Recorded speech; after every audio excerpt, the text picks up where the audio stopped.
Secret room ಟಾಸ್ಕ್ನಿಂದಾಗಿ big boss ಮನೆಯಲ್ಲಿ ಯಾರೂ ಊಹಿಸದ ಒಂದು ಟ್ವಿಸ್ಟ್ ಸಿಕ್ಕಿದೆ. ರಕ್ಷಿತಾ ಶೆಟ್ಟಿ ಪಾಪ ಅನ್ನೋ ಮುಖವಾಡ ಕಳಚಿ ಬಿದ್ದಿದೆ. ಇಂಥದ್ದೊಂದು ಚರ್ಚೆ ಸೋಷಿಯಲ್ ಮೀಡಿಯಾದಲ್ಲಿ ಸಿಕ್ಕಾಪಟ್ಟೆ ಚರ್ಚೆ ಆಗ್ತಾ ಇದೆ. ರಕ್ಷಿತಾ ಮುಖವಾಡವನ್ನ ಕಳಚಿದ್ದು ಧ್ರುವಂತಂತಲೂ ವೀಕ್ಷಕರು ತಮ್ಮ ತಮ್ಮ ಅಭಿಪ್ರಾಯವನ್ನ ಹೇಳ್ತಾ ಇದ್ದಾರೆ. ಹೀಗೆ ಹೇಳುವುದಕ್ಕೆ ಒಂದಷ್ಟು ಕಾರಣಗಳಿವೆ. ಆ ಕಾರಣಗಳು ಏನು ಅನ್ನೋದನ್ನ ನೋಡೋಣ ಬನ್ನಿ. ಬಿಗ್ ಬಾಸ್ ಮನೆಯಲ್ಲಿ ಧ್ರುವಂತ್ ಹಾಗೂ ರಕ್ಷಿತಾ ಸೀಕ್ರೆಟ್ ರೂಮ್ ನಲ್ಲಿ ಇದ್ದಾರೆ. ಇಬ್ಬರ ವಾದವು ಜೋರಾಗಿದೆ, ಕಿತ್ತಾಡ್ಕೊಂಡೇ ಇದ್ದಾರೆ. ಇದರ ಜೊತೆಗೆ ಬಿಗ್ ಬಾಸ್ ಒಂದು ಟಾಸ್ಕ್ ಅನ್ನ ಕೊಟ್ಟಿದ್ದಾರೆ. ಕೆಲವು ಟೀಮ್ ರಚನೆ ನಿರ್ಧಾರಗಳನ್ನ ಧ್ರುವಂತ್ ಹಾಗೂ ರಕ್ಷಿತಾಗೆ ವಹಿಸಿದ್ದಾರೆ. ಆದ್ರೆ ಈಗ ರಕ್ಷಿತಾ ಪ್ಲಾನ್ ಉಲ್ಟಾ ಆದಂತಿದೆ. ಆದ್ರೆ ಹೀಗೆ ಟೀಮ್ ಮಾಡುವಾಗ ನ್ಯಾಯಯುತವಾಗಿ ಟೀಮ್ ಮಾಡುವಲ್ಲಿ ರಕ್ಷಿತಾ ಶೆಟ್ಟಿ ಫೇಲ್ ಆಗಿದ್ದಾರೆ.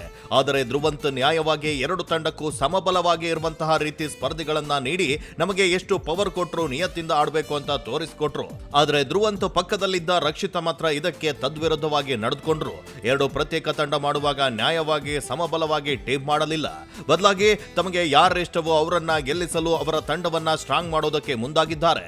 ಇನ್ನೊಂದು ತಂಡ ವೀಕ್ ಮಾಡಿ ಸೋಲ್ಸೋಕೆ ಪ್ರಯತ್ನಿಸಿದ್ರು. ಆಟದ ಒಳಗಿದ್ದಾಗ ಇಂತಹ ತಂತ್ರಗಳು ಸರಿ ಅನ್ಸ್ಬೋದು. ಆದ್ರೆ ಆಟದಿಂದ ಹೊರಗಿದ್ದು ಸೀಕ್ರೆಟ್ ರೂಮ್ ನಲ್ಲಿರುವಾಗ ಇನ್ನೊಂದು ತಂಡವನ್ನ ರಚನೆ ಮಾಡುವ ಅವಕಾಶ ಮತ್ತು ಜವಾಬ್ದಾರಿ ಸಿಕ್ಕಾಗ ನ್ಯಾಯಯುತವಾಗಿ ನಡೆದುಕೊಳ್ಳೋದು ಅತ್ಯಂತ ಮುಖ್ಯ. ಯಾಕಂದ್ರೆ ತಂಡ ವಿಫಲವಾದ್ರೆ ಆಟಗಾರರ ಎಲ್ಲ ಶ್ರಮವೂ ಹಾಳಾದಂತೆ. ಆದ್ರೆ ಇದ್ಯಾವುದನ್ನ ಗಮನಿಸದೆ ರಕ್ಷಿತಾ ಫೇವರಿಸಂ ಮಾಡಿದ್ರು ಅನ್ನೋದು ಕೆಲವು ವೀಕ್ಷಕರ ಅಭಿಪ್ರಾಯ. ಇನ್ನು ಕೆಲವರಂತೂ ಒಂದು ಹೆಜ್ಜೆ ಮುಂದೆ ಹೋಗಿ ಸೀಕ್ರೆಟ್ ರೂಮ್ ನಿಂದ ರಕ್ಷಿತಾ ಮುಖವಾಡ ಕಳಚಿ ಬಿದ್ದಿದೆ ಅಂತಲೂ ಸೋಷಿಯಲ್ ಮೀಡಿಯಾದಲ್ಲಿ ಕಮೆಂಟ್ ಅನ್ನ ಮಾಡ್ತಾ ಇದ್ದಾರೆ. ಹೀಗೆ ಕಮೆಂಟ್ ಮಾಡ್ತಾ ಇರೋರು ಧ್ರುವಂತ್ ನ್ಯಾಯಯುತ ತೀರ್ಮಾನವನ್ನ ಹಾಡಿ ಹೊಗಳ್ತಾ ಇದ್ದಾರೆ. ಸದ್ಯ ನಿಮ್ಗೆ ಈ ಬಗ್ಗೆ ಏನನ್ಸುತ್ತೆ? ಮುಖವಾಡ ಕಳಚಿ ಬಿದ್ದಿರೋದು ನಿಜಾನಾ? ನಿಮ್ಮ ಅಭಿಪ್ರಾಯವೇನು? ಕಮೆಂಟ್ ಮಾಡಿ ತಿಳಿಸಿ.